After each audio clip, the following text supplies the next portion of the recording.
Welcome to Get the Facts. I'm Rose Campbell. This week we're looking at works being done by the National Water Commission to improve our water supply. And with me is Manager of Corporate Public Relations, Charles Buchanan.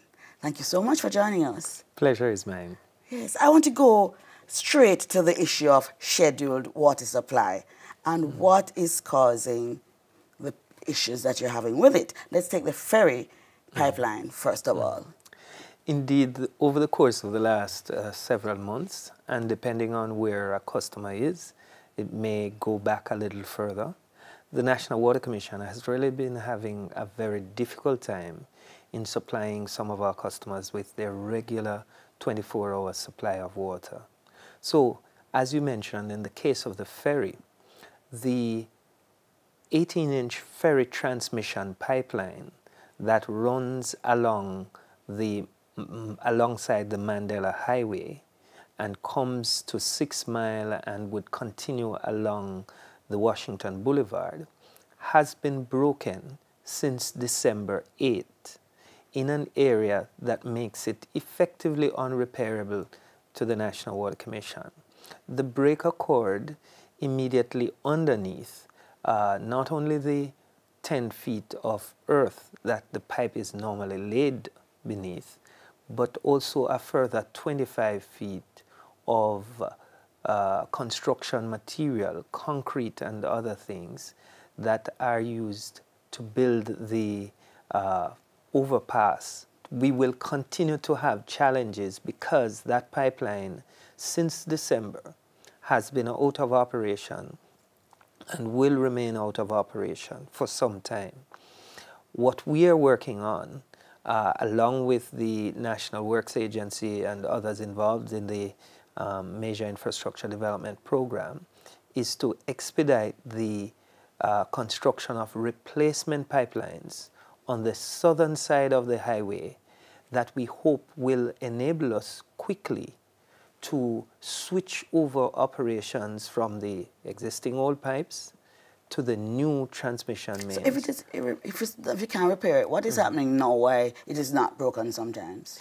Well, it's not that it is not, it has remained out of operation since December 8th.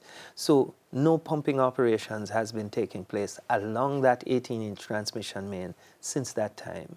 Customers, however, are being served by us essentially manipulating the rest of the water supply systems within the corporate area to make up for the deficit that has been created. Because the loss of this 18-inch transmission pipeline from ferry has robbed the Commission of some 5.5 million gallons of water per day. That's just about 10 to 15% of the volume of water we would normally need and which would serve communities along the Washington Boulevard and along the Mollines Road corridors. All right, so you're working to replace it. What's the time frame? And at the last time, we were given some indication that the National Works Agency expects to be able to have this section completed by the end of March. We hope they are able to deliver on that time schedule, but we know there are so many factors that might make this an extremely challenging targeted timeline.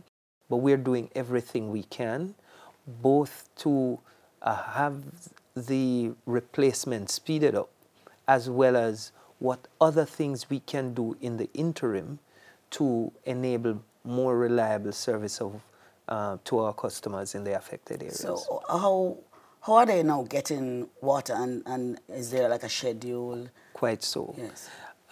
Since that time, what we have essentially been doing is undertaking some redistribution of water from a number of other water supply systems in the corporate areas. So, for example, the Constant Spring Water Treatment Plant would not normally be the source of supply for some parts of this area. As I said, they would have been getting their main supply from the ferry pipeline.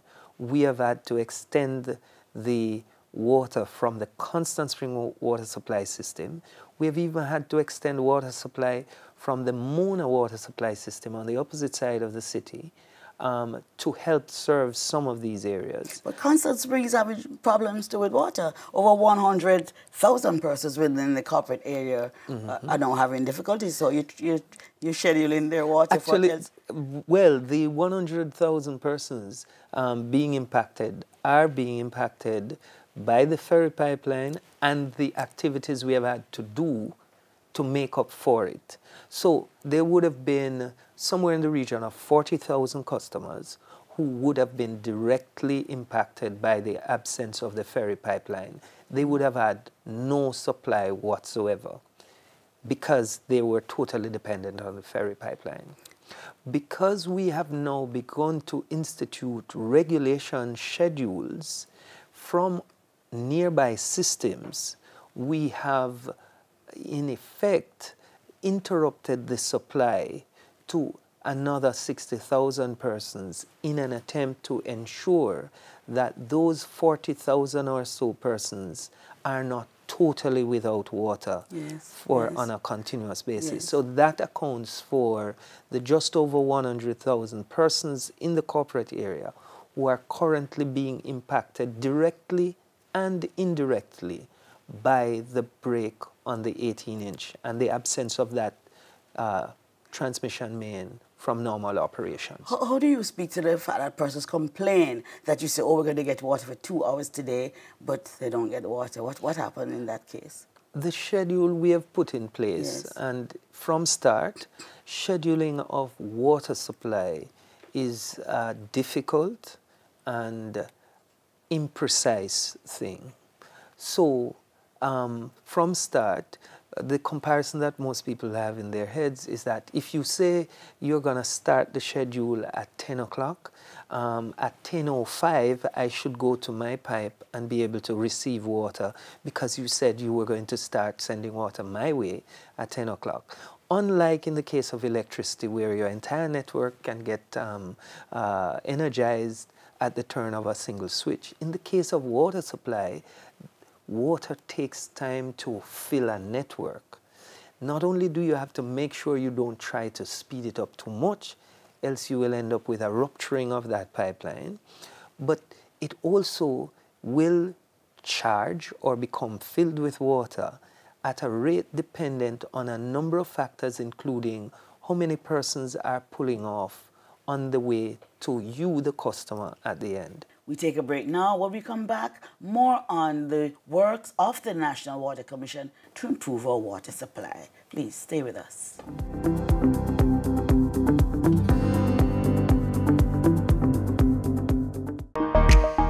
Good day, ladies. We're going into communities to identify persons on the voters list over 40 years old who have died, so the EOJ can update their voters list. Oh, Derek can't come off of the list now in the last year I'm dead. Exactly. From November 2018, the EOJ will be conducting a special exercise to remove the names of voters that have passed away from the voters list. You can help. Call the EOJ at 888-991-VOTE. For more information, visit our website at ecj.com.jm.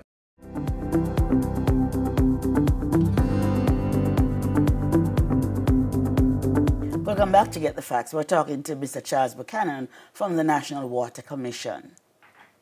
Tell us now, what is happening with the Constant Spring water supply? Unfortunately, we are having frequent breaks on the Constant Spring pipelines. And so, for example, in the course of the last week, we have had some 5 to 6 breaks, major breaks, that have occurred on that pipeline almost on a daily basis. Old system again? It's in part because the system is old, but also primarily because the major roadworks activities taking place immediately around these old pipelines. So isn't there some plan as to how we're going to carry out the work, and so they would avoid, and isn't there, they can look at the plan to see that here's a pipe, here's a main, let's avoid this? Indeed, there is a plan, and they're working with that plan, but we need to recognize as well that they're working in a brownfield area where there are a lot of existing infrastructure. There is not only the several different pipelines that are laid under the Constant Spring pipeline, Okay. all of which are in use, but there are also other infrastructure from other utilities along there. There are the issues relating to the electricity. They are also putting in place several new pieces of infrastructure. Okay, So, tell us about the areas that are affected by in that Constant Spring network. So which communities? The Constant Spring water supply system would normally serve all of the communities coming down from Manor Park, going across Norbrook, down along roads like Mannings Hill Road, Constant Spring Road itself, Red Hills Road, coming down towards Halfway Tree. It also serves a number of communities now along the Mollines Road. It serves communities back going towards Olympic Gardens. Yes. We hope that the frequency of breakage of pipelines will be significantly reduced as the work progresses, right. And that we'll be able to more continuously supply water. We know for sure that come the end of March, we expect to see some measure of improvement, but we also think that as we move further into the year, the improvements will continue to come until we're at a stage where 24 hours supply continuously all week, every day. What about the people in Hagley Park that supply water? Hagley Park Road is also an area in which major road activity is taking place. And so we also have significant breakage taking place along there as a result of those road works. Each of these breaks not only force us to shut down the water supply system to effect repairs, but it means that the entire scheduling of water is interrupted and the network loses water, and we have to start from scratch again. How do people communicate with you when they have issues like with the schedules and so on? Is there a hotline? There are a number of mechanisms by which our customers can make contact with us. They can send emails to us at pr@nwc.com.jm. They can use social media to get in touch with us. They can make contact with the NWC's call center at 888-CALL-NWC. They also may make direct contact with us through our Moresca Road offices or other offices. But there are a number of mechanisms by which our customers, their information is posted on the NWC's website at nwcjamaica.com, and we try to respond as quickly as we can. Yes, let's move on to your initiative of the non-revenue water reduction program. That program is now reaping some significant benefits. The Kingston and St. Andrew Non-Revenue Water Reduction Program is a 5-year program that began about 2016 and will end at the end of 2020. So we are now past the 3-year milestone. We have been doing a lot of work to improve the network in the corporate area. Unfortunately, much of that work has also been somewhat disruptive. But now we are beginning to see the benefits. The non-revenue water levels in the corporate area have been significantly reduced. Excellent. And every month we're seeing further improvements. Excellent. So over the course of the next 18 months, we expect to achieve our target of significantly improved water supply. Tell us about some of your successes over this past year. The National Water Commission has been undertaking some 131 different projects at different stages of the project implementation cycle. We have some 63 projects which during the last year we were actually physically doing construction work on all across the country. These are major projects, not to count the small ones that impact less than 100 or so persons. Yes. But all of these major projects have seen major improvement in our capacity to provide service both in terms of water supply and in terms of wastewater. Yes. Unfortunately, most of these projects, not all, but many of these projects do have some issues in terms of while they are being constructed, they create some inconvenience to the public. Talk to us about the level of water in your storage reservoir. That's something we're about every day. How is it? We are right now going through what is referred to in Jamaica as the longest dry season, which usually runs from December through to April. So yes, our storage levels are not at the very best levels. We right now are at about just under 60% at the Mona Reservoir, and we are at about 55% at the Hermitage Reservoir.